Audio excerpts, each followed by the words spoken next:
Opinions and thoughts expressed by the individuals are their own. I do not support or oppose any or all of said ideas.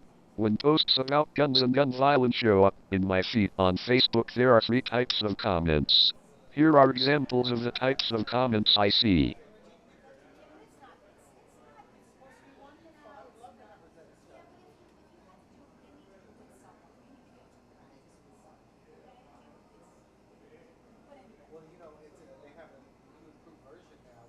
Absentee parenting, lack of proper discipline, mainstream blending/ignorance of severe mental health disorders, overstimulation leading to extreme boredom and depression, suppressed inner anger, lack of positive male input during adolescence, poison in the food, sensationalizing of mass killers.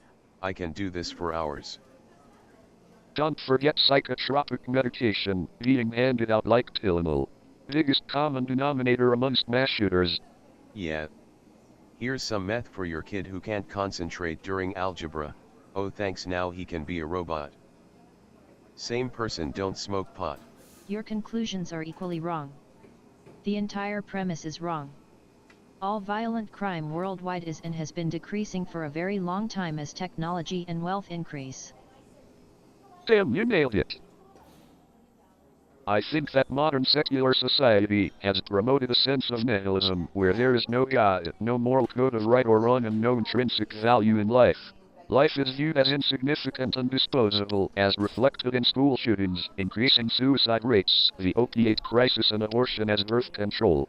Trying to assign this decline to the type of weapons available is simplistic and dishonest. Dishonest in the same way as blaming secularism.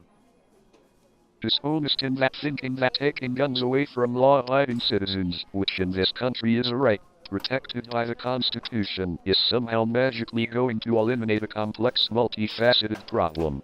And it is not a coincidence that the effort to excise God from every aspect of public life has happened at the same time as these pathologies have blossomed and increased. Which God? It doesn't matter which. Beep is right. Nietzsche, Hegel, and others contributed to the godless, nihilistic society that became Nazi Germany. If you don't think something that terrible could happen again, you have a lot to learn about yourself and human nature. It's not a pretty nor easy thing to come to terms with. I don't care personally. Christian, Jewish, Islam, Buddhist, Sikhism, Shinto, you name it. Whatever higher power you choose to believe in. And yes, any of them can be misinterpreted, manipulated, and misused, but any of them is superior to worshipping yourself, which is the current religion of choice. No, taking out religion which threatens disobedience with endless torture and promotes violence and hatred is not a problem. Then explain why the Scandinavian states are all overwhelmingly secular and excellent places to live. One does not need to believe in God in order to have morals. Well, take Sweden or Germany and add illegal immigration from multiple ethnic, racial, and faith communities and see how the usual socialism works. Look at the recent shitstorm caused by uncontrolled immigration from Africa and the Middle East and answer your own question. You obviously haven't been following the news and seen the political restructuring that has been occurring across Europe as the population pushes back against people looking for a free ride on the socialist gravy train. That's why most of these mass shootings aren't done by atheists. Right? I hate to say this, but I really think the problem is the direct result of the anti-bullying crusade.